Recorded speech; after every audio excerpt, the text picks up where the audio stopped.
Seja bem-vindo, se inscreva no canal por gentileza. Resumo da sua novela A Terra Prometida, capítulo de sexta-feira, 19 de abril. O dia amanhece, e Leia procura Samara para tomar o leite. Ela vai até o quarto dela e percebe que a sua cama não foi desfeita. Preocupada, ela corre e acorda Kemuel dizendo que Samara não dormiu em casa. Sua cama está intacta, ela sumiu. Ela diz que tiveram uma discussão, e Samara foi fazer um chá, e não retornou. Kemuel pergunta se Tobias não sabe dela, e Leia se lembra que Tobias estava de vigia, e também já deveria ter voltado. Na sequência, lá fora, Zaqueu encontra Tobias desacordado. Miriel retorna, ele disse que está bem, mas não está orgulhoso, pois raptar mulheres indefesas para ser moeda de troca não o agrada. Ula diz que ele não poderia desobedecer o rei. Ela pergunta onde está a esposa de Josué e Miriel diz que o general quis apresentar o rei sozinho. Lina diz que ele deveria ir junto para receber os créditos.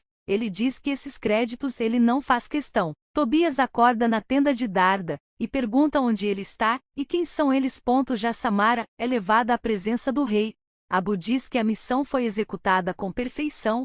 Eles tiram o pano de sua cabeça e todos ficam rindo. Ela pergunta quem são eles, e diz que eles vão pagar. Tobias diz que sente uma dor de cabeça e não se lembra quem o agrediu nem a última coisa que ele viu. Darda pede que ele feche os olhos e pergunta o que ele se lembra. Ele diz que de nada, só um grande vazio. Ela manda chamar os pais dele, e diz que nunca viu uma coisa assim. Ele pode voltar a se lembrar ainda hoje, ou nunca mais. Adonisedeque diz para Samara que ela é valiosa para Josué, e por isso virou a prisioneira dele. Ela fica cheia de orgulho por ser valiosa para Josué.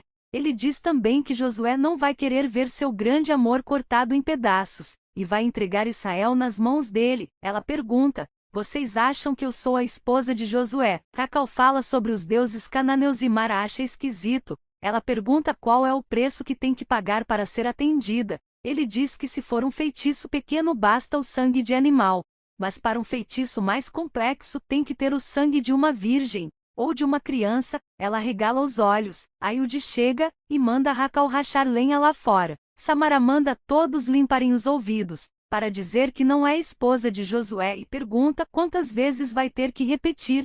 Bem que gostaria de ser, mas ele preferiu uma agregada de sua família. O rei diz que ela não pode enganar o rei de Jerusalém, e manda os soldados a levarem até a masmorras, até ela assumir que é a esposa de Josué. Ela sai gritando dizendo que não é a Runa. Ailde pergunta a Mara o que ela estava conversando com o servo. Ela diz que não estava conversando, mas estava dando ordem. Ele diz que é para eles ficarem com o pé atrás com os cananeus, pois não sabem se eles são traiçoeiros. Ela diz que até que enfim ele está concordando com ela, e ele fala que cada caso é um caso. Eles chegaram ali mentindo, diferente de Zuma e Raabe. Ela pede que não fale no nome dela. Zaqueu diz que não acredita em uma palavra que Tobias diz. Essa conversa de falta de memória pode ser mais uma armação. Leia e Kemuel entra na tenda correndo, e Ana diz para Darda que vai pegar umas ervas e volta depois. Ela pergunta onde está o filho. Ela pega na mão de Tobias e diz que vai ficar tudo bem.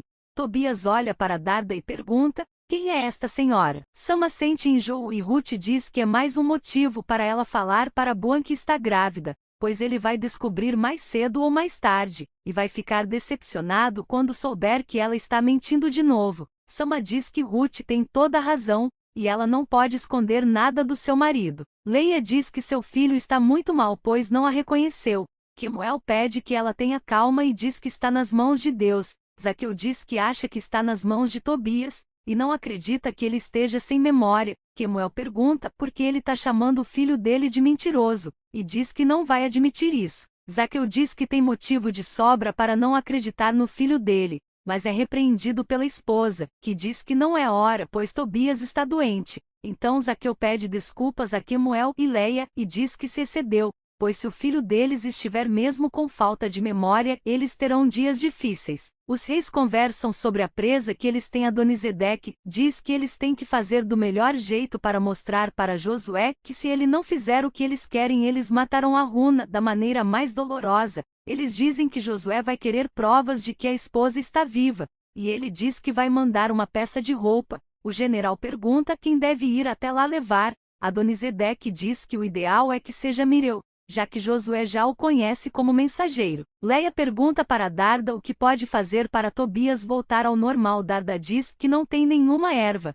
e ela não pode fazer nada, é só levar ele para sua tenda, pois num ambiente familiar é mais fácil lembrar e conversar com ele, falar de momentos que tenha sido importante para ele e esperar. Jéssica entrega um presente que levou para o filho de Raabe. Iru diz que estão namorando. Salmo fica feliz, entra Otiniel e Axa com outro presente, e Salmo diz, não me diga que estão namorando. Otiniel diz que sim.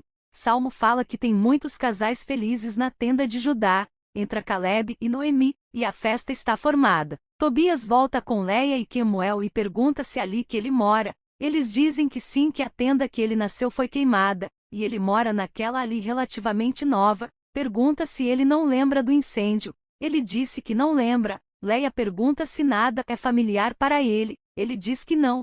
Quemuel diz para ele não se preocupar, pois a memória dele vai voltar. Tobias diz que Zaqueu se referiu a ele como sendo um homem mau e mentiroso, mas um homem que tem uma tenda bonita como essa, e uma família amorosa, tem que ser muito grato e retribuir a tudo, sendo uma pessoa honesta. Quemuel diz para Leia que a pancada na cabeça não foi de todo mal. Mara vai até a tenda de Ioná, começa a falar mal de Eloi, dizendo que ele não merece ser casado com ela, e que ela é filha de um líder tribal, tem que ter o melhor. E nem comida ele volta na tenda. Ioná diz que chega, e que não mais vai admitir que ela chama o seu marido de inútil, ou ela respeita o seu marido, ou não precisa mais voltar na sua tenda. Mara pergunta se ela está ameaçando ela. Ioná dá a Deus, ela baixa o tom e diz que já vai. Leia chora, e diz que está sendo castigada por Deus. Samara sumiu, e Tobias sem memória, e pergunta o que ainda pode acontecer. Quemuel diz que Deus não castiga ninguém, nós que temos que arcar com os nossos erros. Ela diz que quer parar com os erros. Quemuel diz que ela já começou, já se livrou de alguns. O que ela fez por Diana foi bonito, e ela venceu o ódio que ela tinha. E que tal agora que o filho deles está sem memória para eles ensinar o caminho certo?